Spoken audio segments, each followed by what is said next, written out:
शेर, लोमड़ी और भिक्षुक, एक प्रेरणादायक कहानी। नमस्ते दोस्तों, स्वागत है आपका हमारे YouTube channel RP Hindi story में। लेकर आए हैं एक मोटिवेशनल स्टोरी।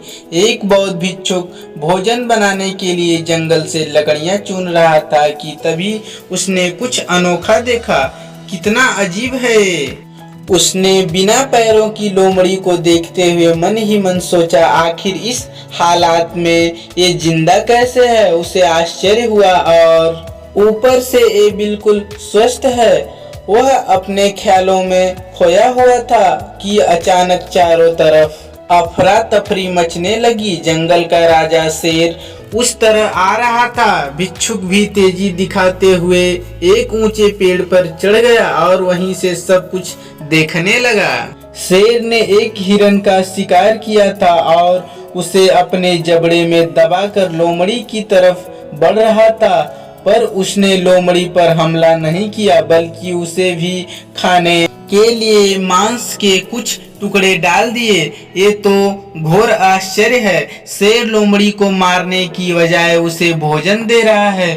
भिक्षुक बुदबुदाया। उसे अपनी आंखों पर भरोसा नहीं हो रहा था, इसलिए वह अगले दिन फिर वहीं आया और छिपकर शेर का इंतजार करने लगा। आज भी वैसा ही हुआ। शेर ने अपने शिकार का कुछ हिस्सा लोमड़ी के सामने डाल दिया। यह भगवान के होने का प्रमाण है, भिक्षुक ने अपने आप से कहा। वह जिसे पैदा करता है उसकी रोटी का भी इंतजाम कर देता है। आज से इस लोमड़ी की तरह मैं भी ऊपर वाले की दया पर जीऊंगा। ईश्वर मेरे भी भोजन की व्यवस्था करेगा। और ऐसा सोचते हुए वह एक वीरान जगह पर जाकर एक पेड़ के नीचे बैठ गया। पहला दिन बीता पर कोई वहां नहीं आया। दूसरा दिन भी कुछ लोग उधर से गुजर गए, पर भिक्षुक की तरह किसी ने ध्यान नहीं दिया। इधर बिना कुछ खाए पिए वह कमजोर होता जा रहा था। इसी तरह कुछ और दिन बीत गए।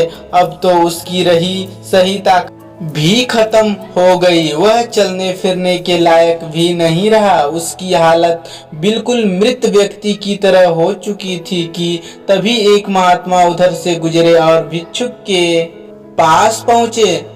उसने अपनी सारी कहानी महात्मा जी को सुनाई और बोला, अब आप ही बताइए कि भगवान इतना निर्दयी कैसे हो गया।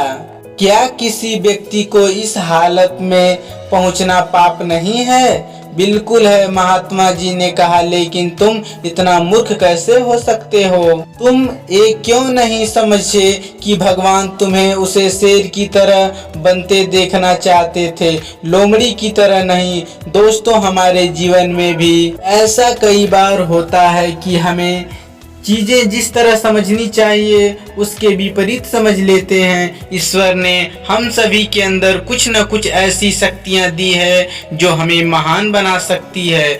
जरूरत है कि हम उन्हें पहचाने। उस भिक्षुक का सौभाग्य था कि उसे उसकी गलती का एहसास कराने के लिए महात्मा जी मिल गए, पर हमें खुद भी चौकन्ना रहना चाहिए कि कहीं हम शेर की जगह लोमड़ी तो नहीं बन रहे हैं। इस कहानी को YouTube पर देखें और सब्सक्राइब करें हमारे YouTube channel RP Hindi story को। यह कहानी आपको अच्छी लगी, हमें उम्मीद है कि आप हमारे चैनल को सब्सक्राइब जरूर करेंगे। यदि आपके पास हिंदी में कोई आर्टिकल, इंस्पिरेशनल स्टोरी या जानकारी है तो आप हमारे साथ शेयर करना चाहते हैं तो कृपया उसे अपनी फोटो के साथ जरूर शेयर करें। उसे हम आपके फोटो के साथ पब्लिश करेंगे। नमस्कार।